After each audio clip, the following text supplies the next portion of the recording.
Une nouvelle Assemblée nationale vient d'être élue et elle est toujours aussi peu représentative de la diversité de la société française. Elle est non paritaire avec seulement 36,1% de femmes et en décalage avec les réalités économiques et sociales du pays puisque les cadres et les professions intellectuelles sont surreprésentés à l'inverse des ouvriers et des employés qui sont pourtant beaucoup plus nombreux parmi les actifs. La dissolution décidée par Emmanuel Macron a donc aggravé les défauts déjà bien connus de notre démocratie parlementaire et risque d'accentuer encore la fracture entre la société et ses représentants. Tout ceci pose donc une question plus profonde.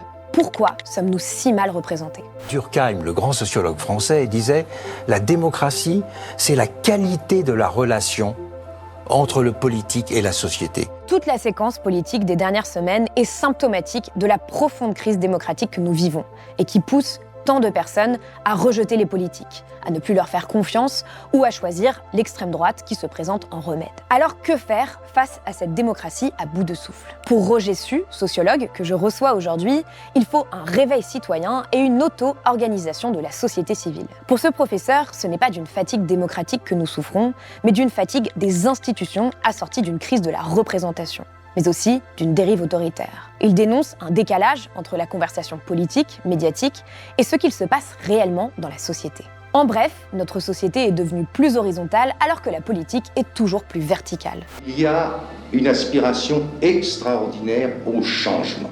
Cette colère, le président de la République dit l'avoir entendue, mais les propositions d'Emmanuel Macron lundi dernier n'ont pas apaisé les plus radicaux. Depuis mai 1968, les aspirations démocratiques, égalitaires et de justice ont énormément progressé à travers des mouvements citoyens, des réseaux et des associations. Roger Su l'écrit.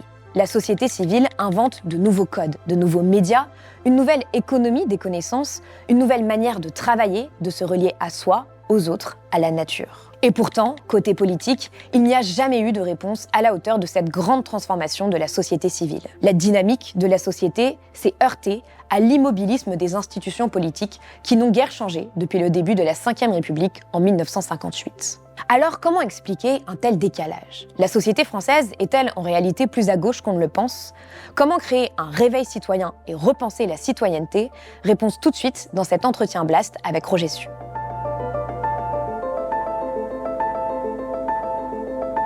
Roger Su, bonjour. Bonjour. Merci d'être venu sur le plateau de Blast.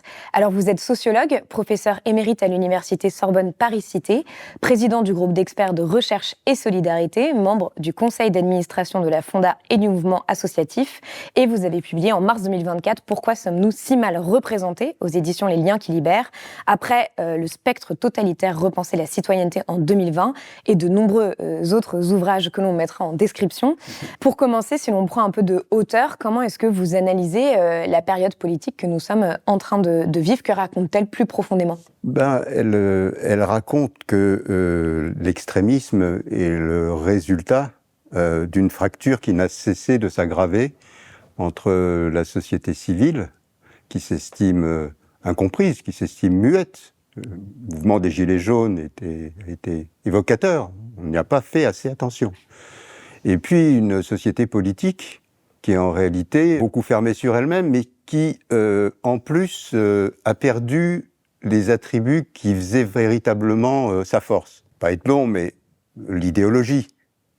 On pouvait être de gauche, on pouvait être de droite, on savait où on allait, quoi. Enfin, je veux dire, la politique, c'est de savoir où on va. Je ne suis pas persuadé que les Français sachent, ce que voulait quelqu'un comme Macron, ni Hollande d'ailleurs. Je vais vous dire qui est mon adversaire. Cet adversaire, c'est le monde de la finance. Ils ont plutôt été pris à contre-pied. L'idée aussi qu'il y avait une sorte de supériorité, parfois techno, intellectuelle, ou des gens qui étaient plus engagés, qui avaient plus de convictions. Et tout ça, au fond, c'est tombé. Donc cette idée de surplomb de la politique ne fonctionne plus du tout. Dans le même temps, la société civile, contrairement à ce qu'on dit, s'est infiniment démocratisée. Infiniment. Le repère sur les questions sexuelles, sur les questions de genre, est évidemment un repère extrêmement important dans toutes les sociétés. Et le libéralisme ou la tolérance, si vous voulez, dont font preuve les Français, et même souvent l'acceptabilité, comme vous le savez, les gens qui refusent des étrangers sont ceux qui ne vivent pas avec eux, la plupart du temps. Et cette société est beaucoup plus mature, et en même temps c'est une société d'individus avec plein d'aspirations. Et donc elle a progressé. Et donc la dynamique politique, vous savez, le mot politique, on confond toujours les deux termes. Il y a le politique et il y a la politique. Le politique, c'est vous, c'est moi.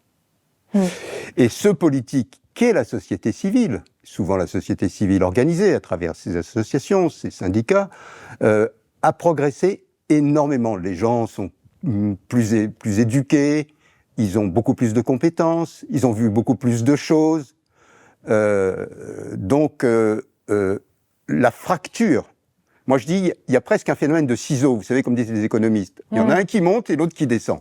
Par rapport à ça, ce désespoir, il s'est exprimé dans les urnes. Et il s'est exprimé dans les urnes par rapport à ceux qui pensent qu'ils sont le plus loin, justement, de l'écoute de la politique.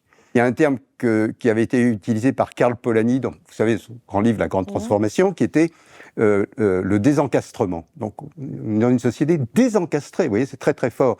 On peut utiliser un autre terme, j'aime bien celui aussi de Robert Castel, dans les Métamorphoses de la société salariale. Lui, il parlait de désaffiliation, vous voyez. Il y a des gens qui se sentent désaffiliés. Ils sont étrangers.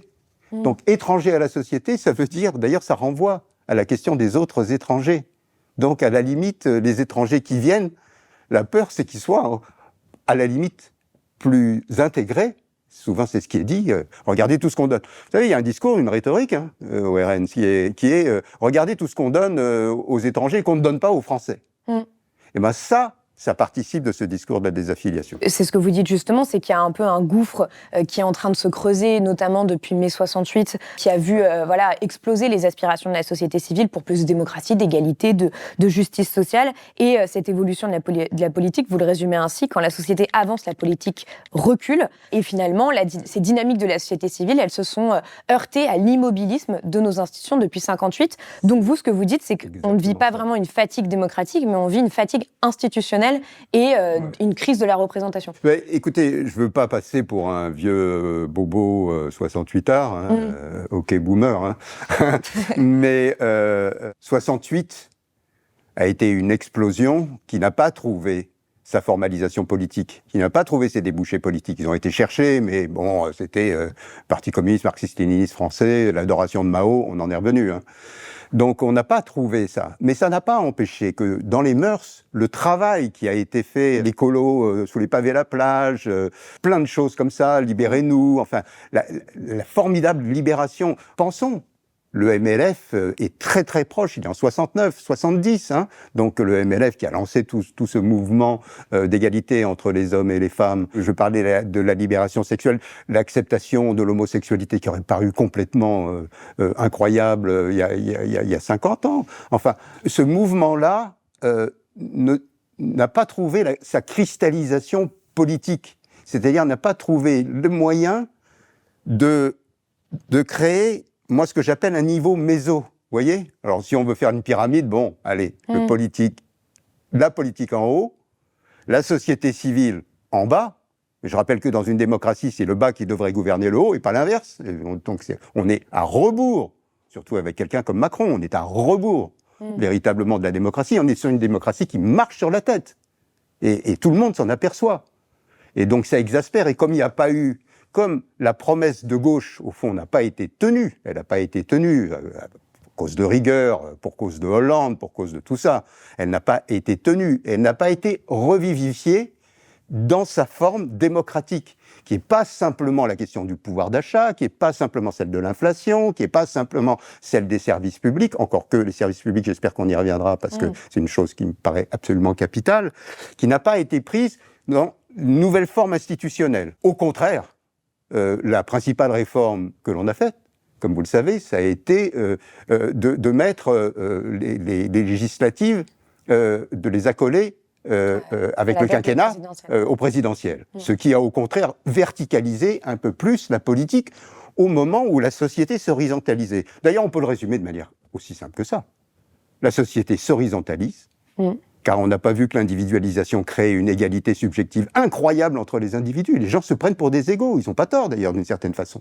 Donc on n'a pas vu cette horizontalisation de la société, mal vue, Et en face, on a une verticalisation qu'on n'a pratiquement jamais vue. Ça ne peut pas marcher, et ça ne marche pas. Ou alors ça marche en favorisant des solutions politiques qui n'en sont pas. Et on voit bien aujourd'hui dans quel état nous sommes. Alors justement, dans Libération, le 15 mai, 3 semaines avant la dissolution, vous sortiez une tribune intitulée « Contre l'extrême droite, on n'a pas tout essayé », dans laquelle vous expliquiez que seule une mobilisation sociale massive et citoyenne pour les libertés publiques et en direction des jeunes pouvait contribuer à l'échec d'une victoire annoncée de l'extrême droite. Aujourd'hui, on entend beaucoup justement que c'est en grande partie la mobilisation de la société civile qui a permis de reléguer le Rassemblement national en 3e groupe à l'Assemblée plutôt qu'en premier, comme ça a été annoncé énormément par les sondages. Et c'est notamment dû à la mobilisation de médias indépendants, d'influenceurs, d'influenceuses, au tractage, au porte-à-porte. Est-ce que vous considérez que tout ça, c'est un bon signe, c'est finalement un début de quelque chose qui montrerait que la société civile commence à avoir des traductions en fait politiques? J'aimerais, mais je le crois pas. Je pense que c'est one shot. D'accord. Je pense qu'il y a eu une réaction forte, salutaire, qui nous a épargné Bardella et le RN, mais franchement, il en faut beaucoup plus que ça. Quand on parle de société civile, on ne parle pas simplement des jeunes qui spontanément peuvent se mobiliser parce que tout d'un coup, ils sont éruptifs par rapport à des choses. Ce qu'il s'agit de construire, alors le langage est souvent société civile organisée, il s'agit de trouver des lieux institutionnels reconnus et reconnus dans nos institutions. Je vous prends un exemple, peut-être qu'on en reparlera plus tard, mais celui du CESE, Conseil économique, social et environnemental, qui me paraît... Alors, on a un peu avancé avec le CESE en faisant une chambre des citoyens, mais je rappelle, quitte à passer pour un affreux gaulliste, ce que je ne suis pas, mon père était gaulliste, mais moi je ne le suis pas, mais en même temps, il faut remarquer la clairvoyance qu'il pouvait avoir, et en particulier sur ce sujet. De Gaulle pensait que le Sénat, cette assemblée territoriale de personnes plutôt âgées, voilà, dont on ne sait pas toujours ce qu'ils font ou ce qu'ils veulent, devait être en tout cas très modéré par ce qu'il appelait les forces vives de la nation. Et il avait compris quelque chose, c'était que la question de la cohésion sociale, la question du contrat social, c'est-à-dire la question de comment on fait unité de la société civile. On rabat le contrat social sur le contrat politique. On pense que le contrat social, c'est voter pour des gens, mais c'est une hérésie. Le contrat social, c'est un contrat entre les citoyens, si vous voulez. Il y a 2 étages au contrat social. Il y a un engagement entre les citoyens qui se reconnaissent comme libres et égaux et qui font association. Une fois qu'ils ont fait ça, une fois qu'il y a de la cohésion sociale, alors on peut dire, à ce moment-là, comment on va gouverner? Avec qui on va faire ça? Mais voyez, on retrouve le sens. Et je ne peux pas m'empêcher de vous citer une phrase du contrat social, enfin, de celui qui l'a écrit, à savoir Rousseau. Il disait, le contrat social, sans l'association, c'est un contrat de dupe. C'est un contrat du fort au faible. Et c'est ce que nous avons vécu. Mais aujourd'hui, je pense qu'il y a une société civile beaucoup plus valide, beaucoup plus émancipée, beaucoup plus éclairée, qui pourrait en réalité valablement créer une citoyenneté, alors qu'avant, il y avait une différence entre la terre et le ciel, comme disait Proudhon, entre les dirigeants et les autres. Et à la fois, si on reste encore un petit peu sur les constats, il y a quand même cette impression qu'il y a un décalage justement entre la conversation politique et médiatique aujourd'hui et ce qui se passe véritablement dans la société. Et au regard de ça, au moment de la présidentielle en 2022, vous écriviez dans une tribune au Monde, comment expliquer alors que des Français sociologiquement plus démocrates et sans doute plus à gauche qu'on ne le dit par leurs valeurs et leurs aspirations soient politiquement de droite, une France de gauche qui vote à droite. Ce grand écart tient d'abord à l'absence de traduction politique de ces courants démocratique de fond. Est-ce que vous considérez que la France est aujourd'hui bien plus à gauche qu'on ne le pense? Et qu'il y a une France de gauche qui vote à droite, en quelque sorte? Ah oui, oui. D'abord, je suis toujours d'accord avec ce que j'ai écrit à l'époque. Oui, je ne redis pas. Je pense que c'est encore plus vrai aujourd'hui. Je pense que c'est le déni de démocratie qui a fait le RN. C'est faute de démocratie. Ça n'est pas parce que tout d'un coup, on aurait 10 millions de fascistes. Enfin, ça n'existe pas, ça. Je ne le crois pas. Et d'ailleurs, voilà, et personne ne le pense. D'ailleurs, le RN récuse le terme, enfin, peu importe. Donc oui, non, il y a une vraie progression. Donc je ne crois pas du tout que les valeurs humanistes aient quitté les Français. Je crois exactement le contraire. Et je pense que c'est parce que les gens se sont sentis en dehors du jeu de la démocratie, non reconnus. Si vous prenez, moi j'étais très frappé, parce que je pense que les Gilets jaunes ont à la fois posé les bonnes questions, à défaut de toujours apporter les bonnes réponses. En tout cas, ils avaient pas mal de réponses, le RIC, enfin des choses comme ça. Mais qu'est-ce qu'ils ont demandé? Écoutez, quand on regarde par rapport à aujourd'hui, les Gilets jaunes, et il n'est pas interdit de penser d'ailleurs que ce mouvement se reforme à un moment ou à un autre. À Dieu ne plaise, parce que malheureusement, comme il n'y a pas d'écho politique à ça, ça risque effectivement de se passer dans la rue, ce que évidemment je ne souhaite nullement. Mais regardez, qu'est-ce qu'ont fait les Gilets jaunes? Le premier truc qu'ils ont fait, on avait fait, vous citez Le Monde, j'avais fait une tribune avec l'ancien président du mouvement associatif, qui s'appelait Philippe Jachan. On avait fait une tribune pour montrer que le premier acte, c'était les ronds-points. Les ronds-points, ça voulait dire quoi? Place publique. On prend la place publique. Hein. C'est comme Occupy. Au fond, ils étaient dans le système Occupy. Hein. On prend la place publique. On fait association. On discute. On discute des vrais sujets qui sont les nôtres. Donc, l'association. Après, qu'est-ce qu'on dit? On dit on ne veut pas être des citoyens de seconde zone. Enfin, ça, ils l'ont crié. On ne veut pas être marginalisé. Donc, on veut que l'égalité subjective que l'on ressent entre nous, on veut que la réalité objective des salaires, des revenus, des retraites, puisse correspondre un tout petit peu mieux à notre égalité subjective. On ne demande pas l'égalitarisme, mais on demande un minimum de justice sociale pour que ce que nous avons dans la tête puisse se retrouver un peu dans les poches. Donc c'était ça, le mouvement des Gilets jaunes. Et ils ont ajouté à ça, et nous on veut des services publics qui sont l'image de marque de la France. On veut que des valeurs existentielles, citons-les, l'éducation, l'environnement, la santé, puissent faire partie des priorités de la vie, parce que c'est la vie elle-même. Alors justement, vous le dites, donc ce défaut de démocratie, il a ouvert la porte à l'extrême droite qui prétend réincarner la démocratie alors que c'est tout le contraire. Et dans le même temps, d'une certaine manière, on peut dire que Emmanuel Macron, en ne répondant pas à toutes ces exigences démocratiques, a aussi fait le lit de l'extrême droite. Ça a beaucoup été dit. Et on voit en fait ces dernières années qu'il y a vraiment eu une sorte de confrontation de plus en plus forte entre la société civile et le pouvoir politique, que ce soit sur les questions écologiques, sur les questions sociales, sans pour autant trouver réellement de débouchés. On peut penser par exemple à la réforme des retraites qui a mobilisé des millions de personnes dans la rue sans que ce soit écouté, ou encore aux multiples mobilisations écologistes auxquelles on a répondu avec une menace de dissolution sur les soulèvements de la terre, etc. Donc est-ce qu'il n'y a pas aussi une responsabilité du pouvoir politique actuel dans ce qui se passe? Elle est considérable, mais je voudrais l'éclairer à partir d'un mécanisme. La politique, quand on n'arrive pas à convaincre par l'idéologie ou par les idées, qu'est-ce qui lui reste? Qu'est-ce qui lui reste comme légitimité? Voilà. Exactement.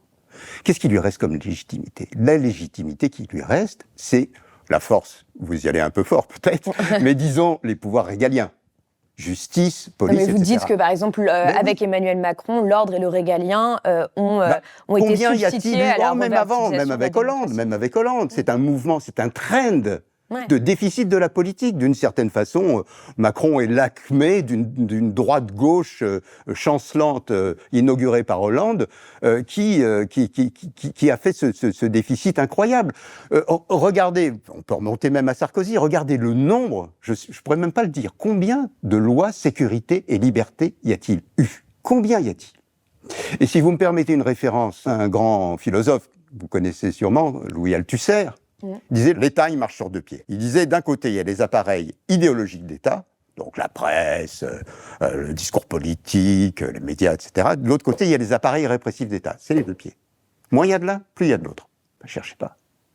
Donc, si vous voulez... Il disait aussi que la peur est une prison sans barreaux, et on voit qu'on est de plus en plus gouverné par la peur. Avec des amis, nous avons écrit, au moment de Sarkozy, moi j'ai publié un livre qui s'appelait « Gouverner par la peur ». On avait vu effectivement qu'aujourd'hui, c'était cette montée en boucle, dont les médias ne sont pas exempts. Si vous voulez, ça a tourné en boucle. Vous voyez ? Moi, j'ai été pendant très longtemps directeur des études sociologiques à la Sofres, donc Institut de sondage. Donc, je sais très bien comment fonctionne cette mécanique. Vous faites passer des idées à travers la presse, en martelant qu'il y a un danger extrême, que les voyous sont dans la rue, etc. Voilà, toute la presse, voilà. Après, vous interrogez les gens. Est-ce que vous avez peur dans la rue ? Ah bah oui, madame, oui, j'ai peur aujourd'hui, j'ai très très peur aujourd'hui. Et c'est d'autant plus scandaleux que si vous regardez les chiffres, en dehors des violences intrafamiliales, toutes les formes de violence et toutes les formes de délits ont baissé en France. Voilà, même la préfecture.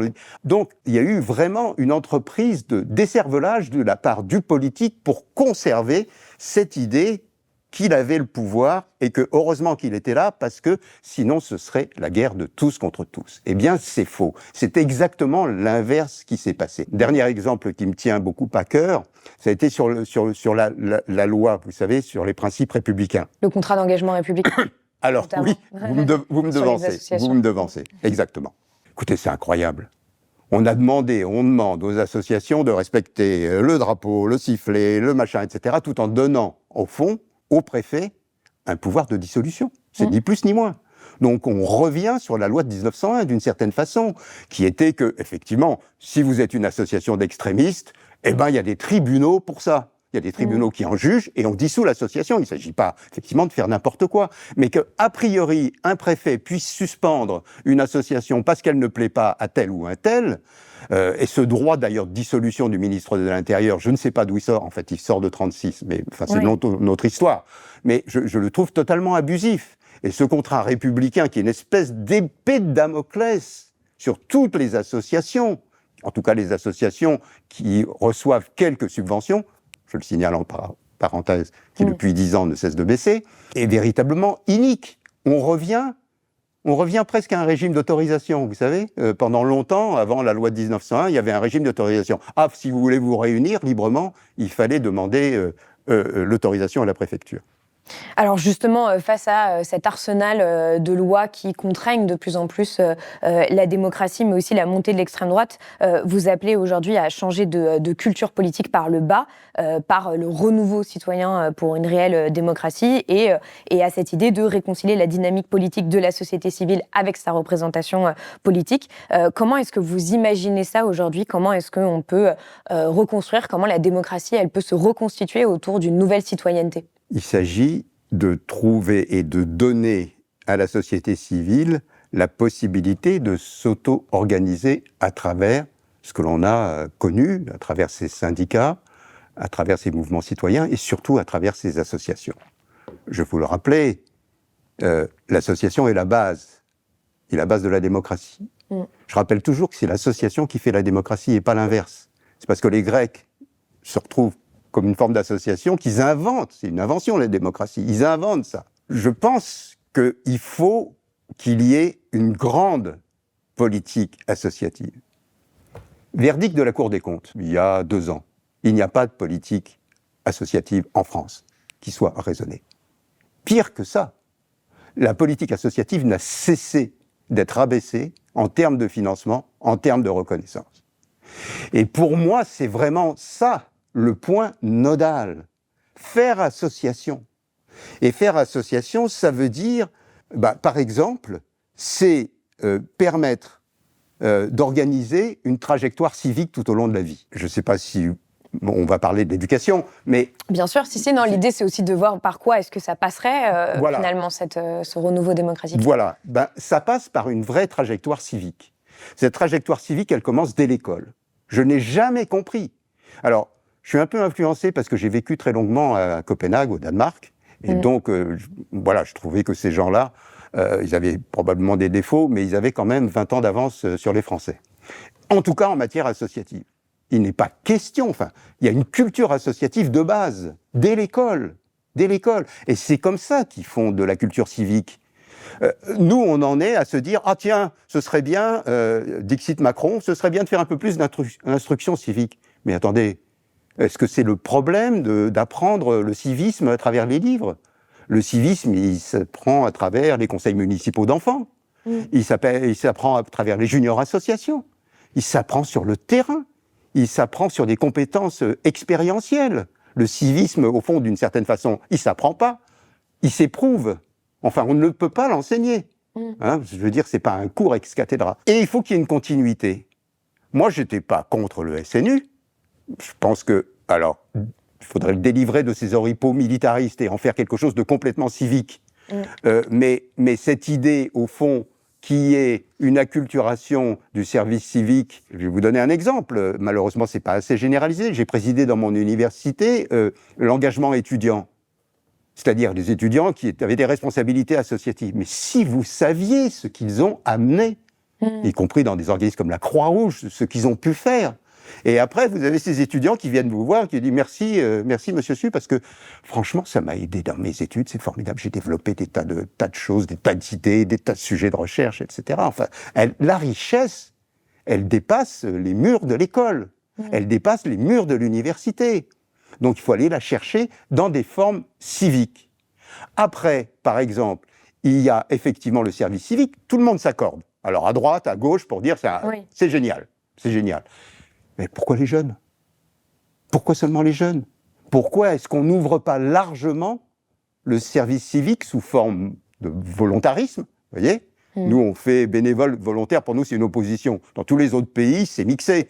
Bénévole, volontaire, il y en a un qui a une indemnisation, c'est pas rien d'ailleurs. Oui. Mais il y a là une possibilité, n'est-ce pas, de faire un service civique généralisé, et il y a là, puisque nous en parlions, il y a là une possibilité de répondre au service public. Si vous pensez que la demande de santé, la demande d'environnement, la demande d'éducation va et dépend uniquement du nombre de fonctionnaires, eh bien non, on n'y arrivera jamais. Compte tenu c'est d'ailleurs aujourd'hui déjà le cas, c'est-à-dire qu'il y a beaucoup d'associations qui agissent là où l'État est défaillant, que ce soit sur la distribution alimentaire, que ce soit sur les questions de santé ou autre. Sauf que, par exemple, à l'école, c'est pas reconnu.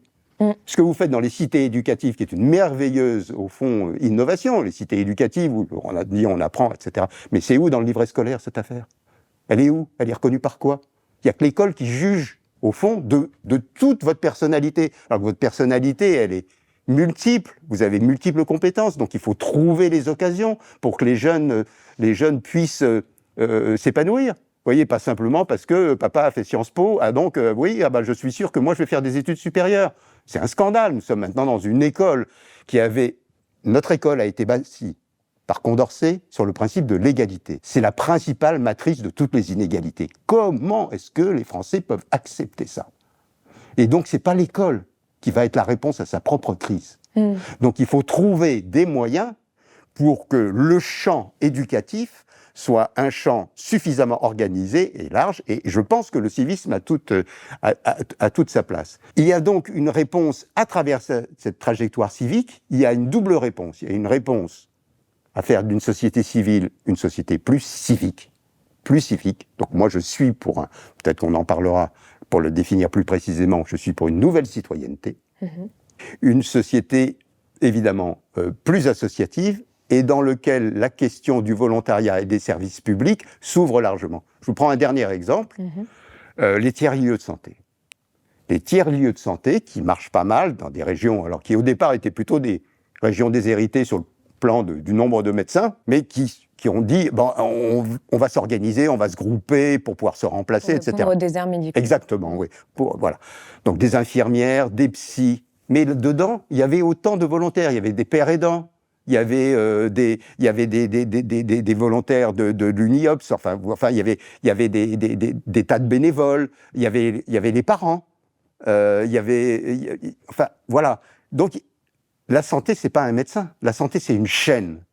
D'abord, c'est une chaîne de prévention, déjà. Et donc, ne serait-ce que cette question de la prévention, qui n'est pas du tout l'affaire des fonctionnaires, qui n'est pas du tout l'affaire du ministère de la Santé, ou assez peu, elle dépend complètement, au fond, de l'insertion de la question de la santé dans la société, et dans lequel les gens ont fait même... Moi, je salue cette initiative. Il y a même des diplômes d'experts, vous savez, des gens...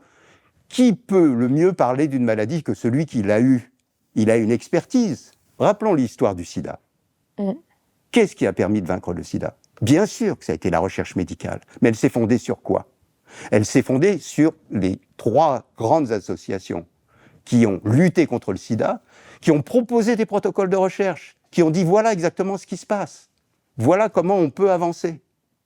Enfin, dernier élément, quand on essaye de comprendre d'où vient la progression de l'espérance de vie, mais on pourrait prendre un autre exemple, on s'aperçoit que c'est l'hygiène avant tout qui a fait l'expérience. Ça ne veut pas dire que les progrès de la médecine ne permettent pas de mieux lutter contre le cancer, de lutter contre les autres maladies, mais voyez, voilà. Et donc, ce rôle de la société civile, de l'engagement dans la société, de la société civile, qui soit reconnu. Vous voyez, alors justement, oui, pour terminer là-dessus rapidement, on voit ce dont vous parlez sur les tiers-lieux de santé. On a vu aussi qu'en Grèce, après la crise, il y a beaucoup de lieux comme ça qui se sont créés avec que des bénévoles, des dons de médicaments et qui permettaient à des personnes qui n'avaient plus les moyens de se soigner d'aller dans ces lieux pour être soignées, notamment. Donc c'est encore une fois là la société civile qui vient là où l'État commence à faire défaut ou fait totalement défaut. Est-ce que vous considérez aujourd'hui que ces tiers-lieux de santé ils doivent être soutenus par les pouvoirs publics et venir de façon complémentaire au fait de remettre de l'argent dans l'hôpital public, etc., ou qui sont aussi une réponse en soi? Parce que si finalement on veut renforcer le rôle de la société civile, est-ce qu'on n'en vient pas à déresponsabiliser l'État? Bien sûr que non. Les chirurgiens, vous n'allez pas vous improviser chirurgien. Donc non, pas du tout. Chacun est à sa place.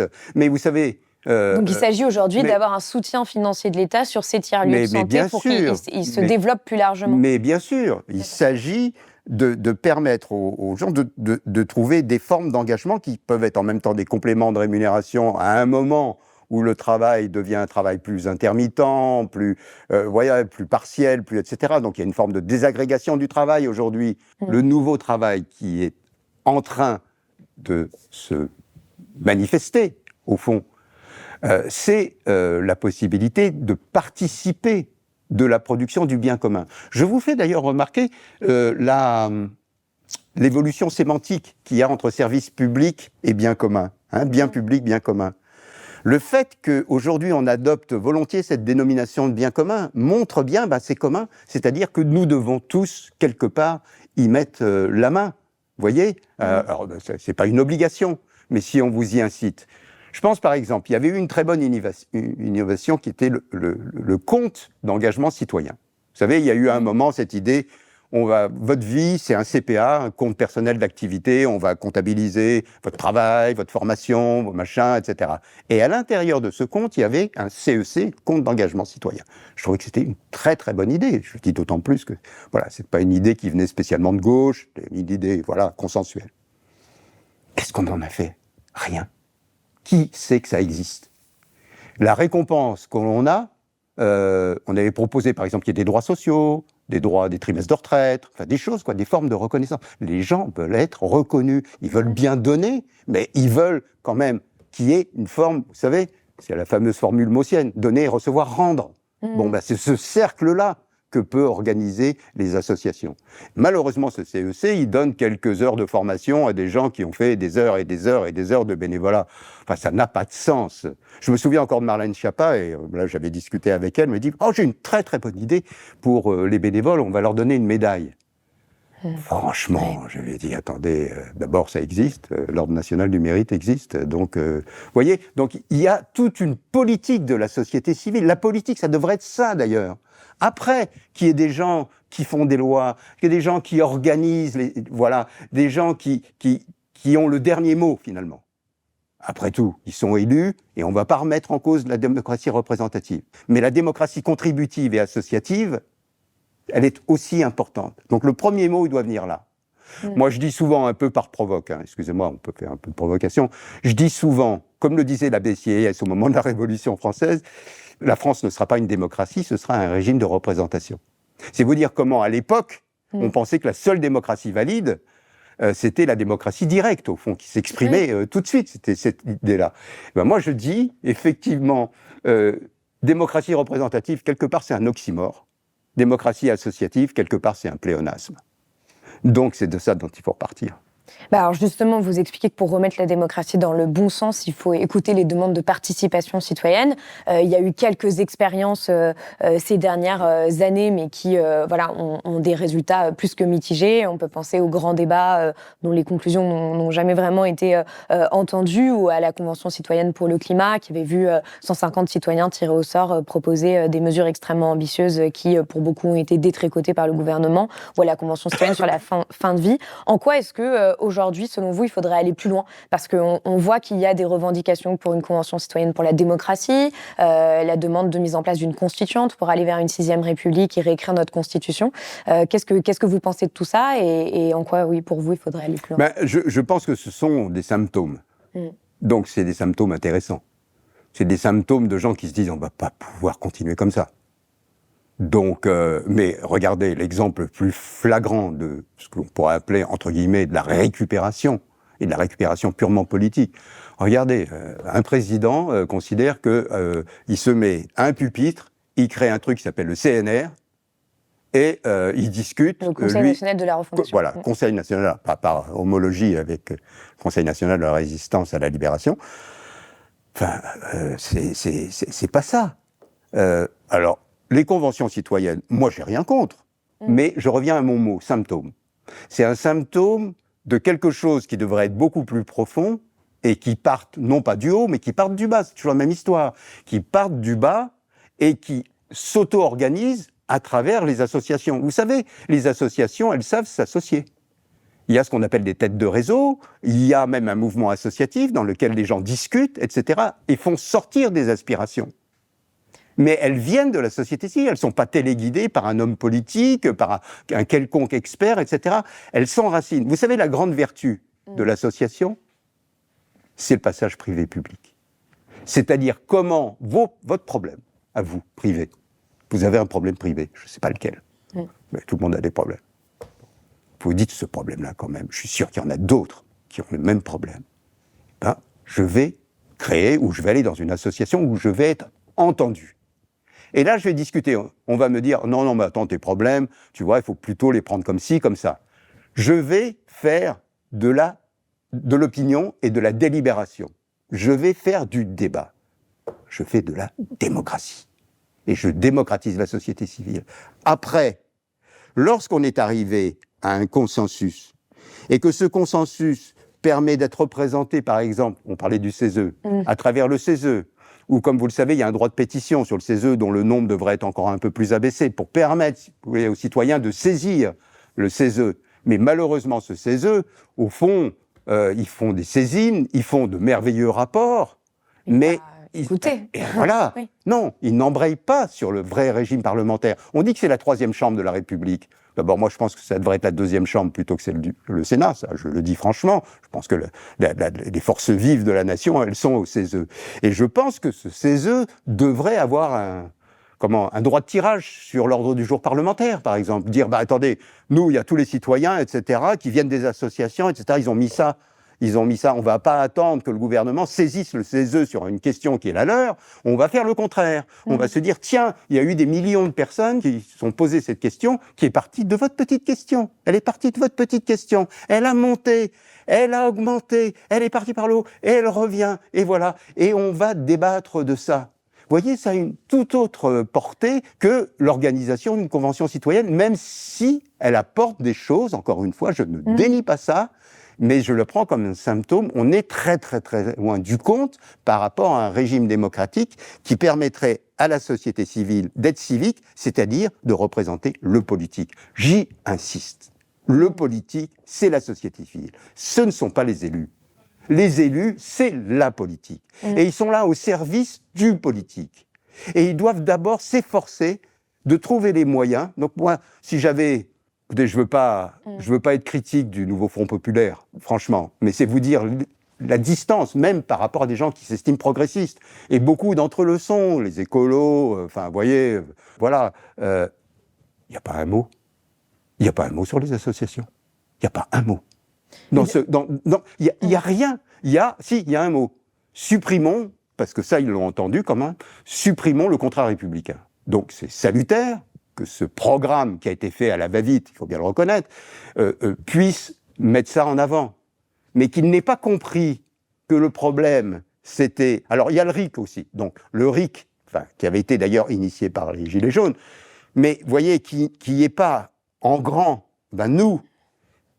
Je me souviens d'une formule, si vous me permettez. Il y avait, à l'occasion d'une campagne présidentielle, mais je ne me souviens plus laquelle, je ne me souviens plus, il y avait un candidat qui avait eu cette formule.